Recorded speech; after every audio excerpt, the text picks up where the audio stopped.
ঘাটে কত লঞ্চ নোঙর করা, সবারই কোনো না কোনো গন্তব্য আছে, কিন্তু আমার জীবন্তরই হয়তো আজ এই নদীর জলেই ডুবে যাবে।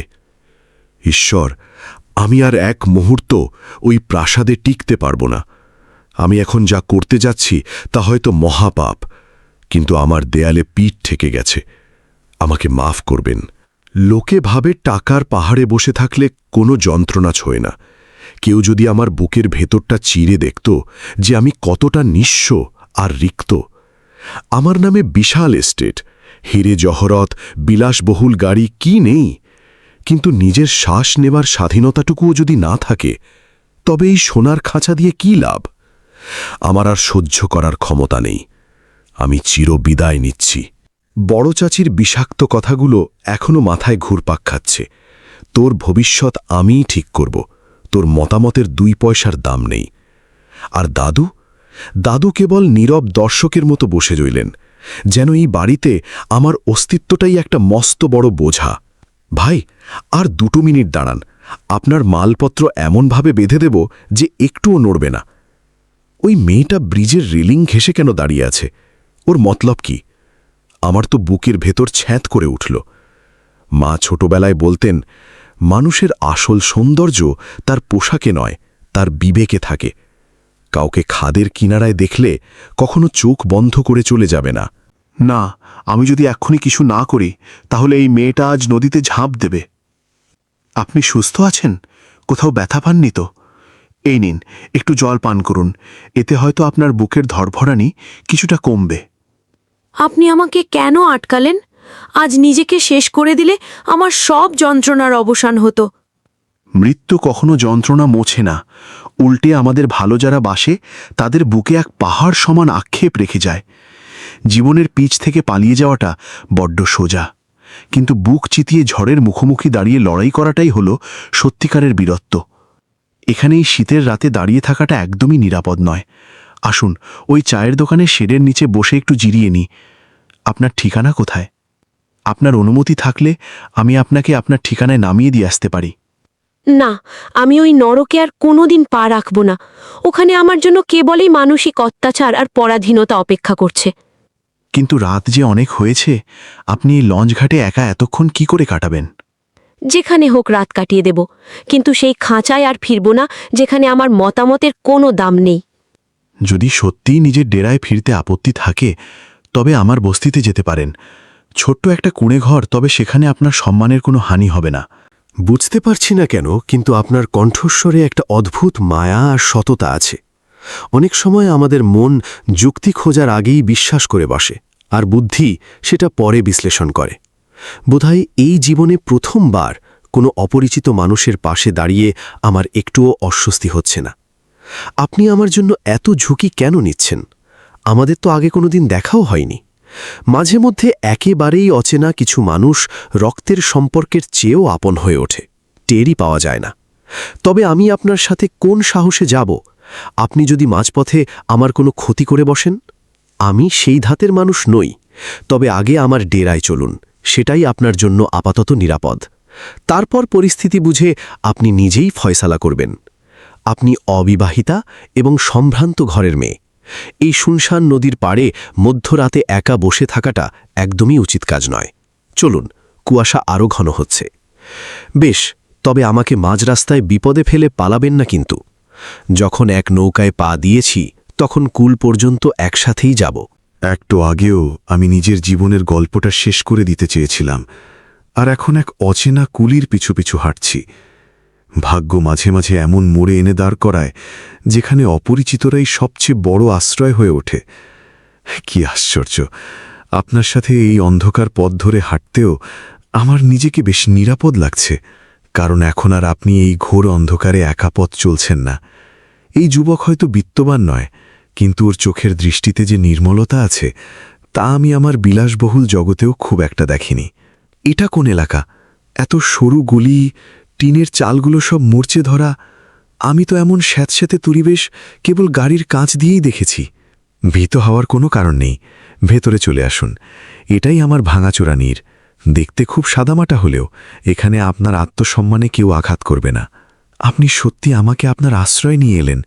আমি তো স্বপ্নেও ভাবিনি যে একজন সম্পূর্ণ অপরিচিত যুবক আমার জন্য এতটা করবে।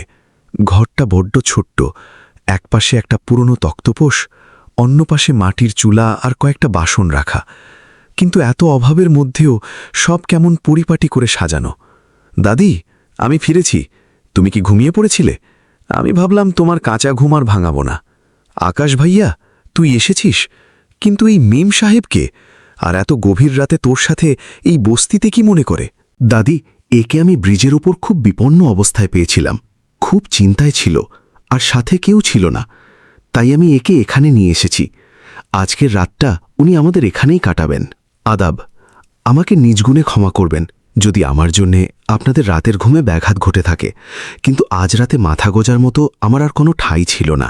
এতে কোনো সমস্যা নেই দিদি ভাই, যদি বিপাকে পড়ে থাকো তবে এই গরিবের কুটিরটিকে নিজেরই মনে করো। এখানে তোমাকে কেউ একটা কটু কথাও শোনাবে না। তুমি ওখানে দরজার চৌকাঠে কেন দাঁড়িয়ে আছো? ভেতরে এসে বসো, আমি বরং চুলোটা ধরিয়ে 2 কাপ চা করে ফেলি। আপনি আমার এত উপকার কেন করছেন? আপনি তো আমাকে চেনেনই না, তা সত্ত্বেও আমার জন্যে এতটা কষ্ট করছেন, কারণ আপনি একজন নারী, আর চারদিক এখন ঘুটঘুটে অন্ধকার। আপনাকে ওই অবস্থায় একা ফেলে আসাটা কোনো মানুষের কাজ হতে পারে না, তাই আমার বিবেক যা বলেছে আমি সেটাই করেছি। এই নিন, চায় চুমুক দিন। কি অদ্ভুত ব্যাপার, আমি আমার জীবনে বহু দামি পানীয় পান করেছি, কিন্তু এই মাটি ভাঁড়ের চা খেয়ে আমার মনে যে অনাবিল প্রশান্তি ভর করল তা আগে কখনো হয়নি। আকাশ, ওই বেড়ার গায়ে যে বাঁধানো ছবিটা ঝুলছে, ওই গম্ভীর চেহারার মানুষটিকে? উনি আমার আব্বা। আগে ওই লঞ্চ ঘাটেই মোট বইতেন, আর আমার জ্ঞান হবার পর থেকে আমি তাকে ওই অমানসিক পরিশ্রম করতে দেখেছি। আজকের রাতটা আপনি এখানেই ঘুমিয়ে নিন, শঙ্কিত হবার কোনো কারণ নেই। এই গরিবের ডেরায় কেউ আপনাকে বিন্দুমাত্র উত্ত্যক্ত করবে না। কি জানি কেন, কিন্তু এই ভাঙাচোরা ঘরে আমার প্রথমবারের মতো কোনো আতঙ্ক কাজ করছে না, উল্টে এক পরম নির্ভরতা অনুভব করছি। হয়তো আমি ভুল কোনো ঠিকানা থেকে নয়, বরং ভুল কিছু মানুষের জাল থেকে বেরিয়ে এসেছি, আর আজ জীবনে প্রথমবার এক খাঁটি মানুষের সান্নিধ্যে বসে আছি। আপনি এখনও চোখের পাতা এক করেননি। আপনার কি ঘুম আসছে না? একদম না, আমার চোখে ঘুমের লেশ মাত্র নেই। মস্তিষ্কে শুধু ওই ভয়ঙ্কর স্মৃতিগুলোই ঘুরপাক খাচ্ছে, যেগুলোর হাত থেকে নিষ্কৃতি পেতে আমি পথে নেমেছি। যদি মনের ভেতর কোনো ভারী পাথর জমে থাকে তবে আমার সাথে ভাগ করে নিতে পারেন, আর যদি গোপন রাখতে চান তাতেও কোনো জোর জবরদস্তি নেই। আপনি জানেন আমি কেন কোটি কোটি টাকার সম্পত্তি পায়ে ঠেলে রাস্তায় এসে দাঁড়িয়েছি? কারণ ওই রাজপ্রাসাদে সব ধরনের বিলাসিতা থাকলেও আমার একটু শান্তিতে বাঁচার অধিকার ছিল না। আমার গর্ভধারিণী মা মারা যান যখন আমি একদম অবুঝ শিশু। তার মুখাবয়বটাও আমার স্মৃতিতে ঝাপসা। কয়েক বছর পর দাদু আমার অভিভাবকত্ব তার বড় ছেলের হাতে তুলে দেন। প্রথম চাচি আমাকে খুব আদর করতেন। আমি ভেবেছিলাম হয়তো এই নারীটির মাঝেই আমি আমার মাকে খুঁজে পাব, কিন্তু সময় গড়ানোর সাথে সাথে আমি টের পেলাম যে ওগুলো সবটাই ছিল সম্পত্তির লোভে অভিনয়। কথায় কথায় অপমান করা, আমার প্রতিটি কাজে দোষ ধরা, আর আমাকে সারাক্ষণ এটা বুঝিয়ে দেওয়া যে আমি অপয়া। কর্মচারীদের সামনেও আমাকে যাচ্ছে তাই বলতেন আমার চালচলন নাকি ওই অভিজাত পরিবারের উপযুক্ত নয়। মাঝে মাঝে আমার মনে হতো আমি ওই বাড়ির উত্তরাধিকারী নই, বরং তাদের কেনা কোনো দাসী। দাদু সব বুঝতেন, কিন্তু টু শব্দ করতেন না। হয়তো তিনি চাইতেন সংসারে কোনো অশান্তি না হোক, তার জন্য আমার বলিদানই শ্রেয়। মাস কয়েক আগে তারা আমার বিয়ে এমন এক বদমাশ ব্যবসায়ীর সাথে পাকাপাকি করেন যে আমার চেয়ে অনেক বড়, এবং তার চরিত্র ভীষণ খারাপ। যখনই লোকটা আমাদের প্রাসাদে আসত তার নোংরা দৃষ্টি আমাকে কুঁকড়ে দিত। তার সাথে জীবন কাটানোর কথা ভাবলেই আমার দম বন্ধ হয়ে আসত। আমি দাদুকে অনেকবার বলেছি যে আমি এই বিয়েতে রাজি নই, কিন্তু তিনি আমার একটা আকুতিতেও কর্ণপাত করেননি। গতকাল আমার বড় চাচি সবার সামনে আমাকে চূড়ান্ত অপমান করেছেন। বলেছেন যে আমি নাকি এই পরিবারের ঘাড়ে একটা আপদ। তিনি এও বলেছেন যে যত তাড়াতাড়ি আমাকে বাড়ি থেকে বিদায় করা যায় ততই তাদের মঙ্গল। আমি আমার ঘরে ফিরে বালিশে মুখ গুজে ঘণ্টার পর ঘণ্টা কেঁদেছি। অশ্রু বিসর্জন দিতে দিতেই আমি প্রতিজ্ঞা করি যে আমি আর এক দণ্ডহীন নরকে থাকব না। সেই নিদারুণ যন্ত্রণা বুকেই চেপে আমি রাতের অন্ধকারে সবার অগোচরে বেরিয়ে পড়ি। একবারও পেছন ফিরে না তাকিয়ে আমি শুধু লক্ষ্যহীনভাবে হাঁটতেই থাকি। আমি নিজেই জানতাম না যে আমার গন্তব্য কোথায়। আপনার পুরো ঘটনাটা শুনে খুব ভালোভাবে বুঝতে পারছি যে আপনি কতটা মানসিক নির্যাতনের শিকার হয়েছেন। আপনি নিশ্চিন্তে বসুন, আমি এখনই রাস্তার মোড় থেকে গরম গরম নাস্তা কিনে আনছি। তারপর আমরা 3 জনে মিলে একসাথে বসে পেট ভরে খাব। দাদি, আদাব। আমি আপনার পাশে একটু বসি। আপনি বলুন, আপনার কোনো কাজে আমি হাত লাগাতে পারি কি না? আমার নাম রিয়া, আর সত্যি বলতে আজই জীবনে প্রথম আমি কোনো অচেনা পরিবেশে এতটা আপনত্ব খুঁজে পেয়েছি। আপনি যেভাবে আমাকে বুকে টেনে নিলেন আর স্নেহের পরশ বুলিয়ে দিলেন, তাতে আমার নিজের মায়ের শূন্যতা অনেকটা পূরণ হয়ে গেল। এই দেখুন, আমি গরম পরাটা আর সবজি নিয়ে চলে এসেছি। খাবারটা একদম গরম আছে, তাই ঠান্ডা হওয়ার আগেই খেয়ে নিন। জীবনে এই প্রথমবার আমি রাস্তার দোকানের পরাটা খাচ্ছি, কিন্তু মন থেকে বলছি এর স্বাদ 5 স্টার হোটেলের খাবারের চেয়েও অনেক বেশি অমৃত লাগছে। তোমরা গোটা শহর তন্ন করে খোঁজো আমার নাতনিকে, আমার রিয়াকে। যেভাবেই হোক অক্ষত অবস্থায় ফিরে পেতে চাই। সে আবার কোনো বাজে ছেলের সাথে পালিয়ে যায়নি তো? যদি এমন কোনো কেলেঙ্কারি হয়, তাহলে সমাজে আমাদের মুখ দেখানোর কোনো জায়গা থাকবে না। ভাই সাহেব, একটু স্মরণ করে দেখুন তো, এই তল্লাটে আজ ভোরে কোনো অচেনা মেয়েকে ঘুরঘুর করতে দেখেছেন কি? ভোরবেলায় আমি এক মেয়েকে ওই বস্তির দিকে যেতে দেখেছি। সে ঘাটের ওই কুলি ছেলেটার সাথেই পায়ে হেঁটে যাচ্ছিল। ব্যাস। দাদি, আমি চা বসাচ্ছি, একটু ভাবেই আমরা একসাথে চা পান করব। দাদি, আপনি আপনার হাঁপানির ওষুধটা খেয়ে নিন। আমি এক্ষুনি গ্লাসে জল এনে আপনাকে ওষুধটা খাইয়ে দিচ্ছি। দরজা খোলো, আমরা ভেতরে গিয়ে কথা বলতে চাই। রিয়া, তুই এখানে লুকিয়ে আছিস? আমরা তোকে সারা শহরে হন্যে হয়ে খুঁজছিলাম। রিয়া, তুই ভালো আছিস তো মা? এখানে কেউ তোর সাথে কোনো খারাপ আচরণ করেনি তো? তুই কে রে ছোকরা? আর আমার নাতনিকে এই বস্তিতে আটকে রাখার সাহস তোর হলো কি করে? আমি একে জোর করে আটকে রাখিনি।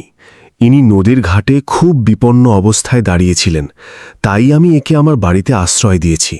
আশ্রয় দেওয়ার নাম করে তোর মনে অন্য কোনো শয়তানি ফন্দি ছিল না তো? আপনারা এবার থামুন।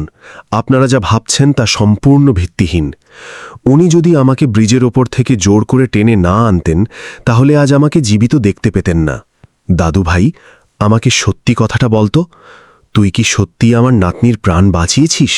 সাহেব, আমি এমন কোনো মহৎ কাজ করিনি, শুধু বিবেকের তাড়নায় যেটা সঠিক মনে হয়েছে সেটাই করেছি। আজকালকার ছেলেপেলেরা বড়লোকদের মন গলানোর জন্য এমন অনেক নাটক ফাঁদে।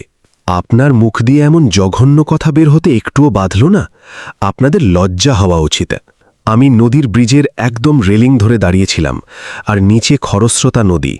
ঠিক সেই মুহূর্তে উনি ছুটে এসে আমার হাত চেপে ধরেন। সেই গভীর রাতে সেখানে একটা জনপ্রাণীও ছিল না। উনি যদি আরেকটু দেরি করতেন, তাহলে আমার অস্তিত্বই নদীগর্ভে বিলীন হয়ে যেত। বাবা, তুই আমার নাতনিকে নতুন জীবন দিয়েছিস। আমি তোর এই ঋণ কোনো দিন শোধ করতে পারব না। সাহেব, আমি কাউকে ঋণ দিইনি, আমি শুধু আমার মনুষ্যত্বের দায়িত্ব পালন করেছি মাত্র। বাবা, এর পুরস্কার স্বরূপ আমি তোকে একটা ব্ল্যাঙ্ক চেক দিচ্ছি। তুই তোর ইচ্ছে মতো টাকার অঙ্ক বসিয়ে নে। সাহেব, আমার এই কাগজের টুকরোর কোনো প্রয়োজন নেই। আপনি যদি সত্যিই আমার উপকার করতে চান, তবে শুধু আমার দাদির চোখের ছানি অপারেশনের ব্যবস্থাটুকু করে দিন। দাদু, আপনি নিজ কানেই শুনলেন তো? ও নিজের স্বার্থে একটা কানাকুড়িও ছাইল না, কেবল ওর দাদির সুস্থতার কথা ভাবল। দাদু, আর এক মুহূর্তও বিলম্ব করবেন না। আপনি চিরকাল শিখিয়েছেন মানব ধর্মই শ্রেষ্ঠ ধর্ম। আজ সেই শিক্ষাটা প্রমাণ করার সময় এসেছে। আকাশ, দাদু হাসপাতালের বিল মিটিয়ে দিয়েছেন। এবার দাদির অপারেশন খুব দ্রুতই হবে এবং সব সমস্যা মিটে যাবে। দাদি, এবার আপনি একদম দুশ্চিন্তামুক্ত থাকুন। শহরের সবচেয়ে বড় ডাক্তার তোমার চিকিৎসা করছেন। আকাশ, তোর সততা দেখে দাদু তোকে আমাদের কোম্পানির লজিস্টিক বিভাগেই একটা ভালো চাকরি দিয়েছেন। আজ থেকে আমরা দুজনেই একই অফিসে কাজ করছি। আমার বিশ্বাস বিধাতা আমাদের বিশেষ কোনো উদ্দেশ্যেই এক বিন্দুতে মিলিয়েছেন। রিয়া, আমি তোমাকে আমার জীবনসঙ্গিনী হিসেবে পেতে চাই। তুমি কি আমার অর্ধাঙ্গিনী হতে রাজি আছো? আকাশ, দাদু আমাদের এই বিয়েতে পূর্ণ সম্মতি দিয়েছেন। এখন তিনিও আমাদের দুজনের সিদ্ধান্ত নিয়ে ভীষণ গর্ববোধ করেন। রিয়া, আজ তোমাকে বিয়ের সাজে দেখে আমার মনে হচ্ছে আমার জীবনে সব না পাওয়াগুলো পূর্ণ হয়ে গেল। আকাশ, আজ থেকে আমাদের নতুন এক অধ্যায়ের সূচনা হতে চলেছে, যেখানে থাকবে শুধু অকৃত্রিম প্রেম আর সুখের সমাহার। রিয়া, আজ তোমাকে বিয়ের সাজে দেখে আমার মনে হচ্ছে যে আমার জীবনের সবচেয়ে আকাঙ্ক্ষিত স্বপ্নটা সত্যি হয়ে ধরা দিয়েছে। আজ আমি ভীষণ আনন্দিত, কারণ আজ আমি সেই মানুষটির ঘরণী হতে চলেছি যিনি আমাকে মৃত্যুর মুখ থেকে ফিরিয়ে এনেছেন। রিয়া, বিয়ের এই পবিত্র লগ্নে আমি শপথ করছি যে আমি আজীবন তোমার মুখে হাসি ফোটাব আর সমস্ত ঝড়ঝাপটায় তোমার ঢাল হয়ে দাঁড়াব। দর্শক বন্ধুরা, যদি আমাদের এই কাহিনী আপনাদের মন ছুঁয়ে থাকে, যদি এর কোনো অংশে আপনারা নিজেদের জীবনের ছায়া খুঁজে পান, তবে মন্তব্য বাক্সে লিখে জানাতে ভুলবেন না। আপনাদের প্রতিটি মতামত আমাদের কাছে অত্যন্ত অমূল্য। আর হ্যাঁ, ভিডিওটিতে একটি লাইক ও শেয়ার করে আমাদের উৎসাহ বাড়াতে কার্পণ্য করবেন না, যাতে এই চমৎকার বার্তাটি আরও অসংখ্য মানুষের কাছে পৌঁছায়। আমাদের চ্যানেলটিকে অবশ্যই সাবস্ক্রাইব করে বেল আইকনটি চেপে দিন, কারণ এখানে আমরা তুলে ধরি জীবনের নানা বাঁকের আবেগ ঘন সব গল্প। আমাদের চ্যানেলটিকে সাবস্ক্রাইব করে আমাদের পরিবারের একজন হয়ে উঠুন, কারণ এখানে আমরা তুলে ধরি জীবনের নানা বাঁকের আবেগ ঘন সব গল্প। কারণ প্রতীকী গল্পের আড়ালে কোথাও না কোথাও আপনাদের জীবনেরই কোনো অধ্যায় লুকিয়ে থাকে, শুধু একটু গভীরভাবে উপলব্ধি করার অপেক্ষা।